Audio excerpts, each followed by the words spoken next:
第一，頭皮同面部嘅筋膜嗰個反應。當我哋咧紮頭髮紮得太緊嘅時候咧，咁我哋頭皮咧就會拉緊咗啦，個筋膜咧其實都會收縮嘅。而呢一種嘅感覺，呢一種緊張咧，係會傳到去我哋嘅面部嘅筋膜，而佢都會感覺到拉扯同埋緊張呢一種感覺嘅。當時間長咗嘅時候，耐咗啦，咁會有咩反應？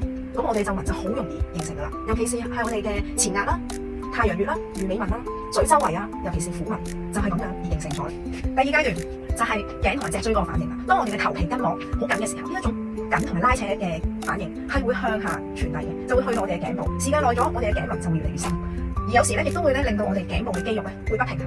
你會發覺咧自己不其然咧會有一啲動作去喐下個頭，調整翻去你嗰個姿勢嘅。再耐啲，其實甚至會影響咗你嘅脊椎嗰個自然曲線嗰個弧度啦。第三，神經與皮膚嘅反應，喺嚴重嘅情況下，持續頭皮嘅拉扯係會壓迫到神經嘅，甚至咧係會阻礙到佢嘅血液循環。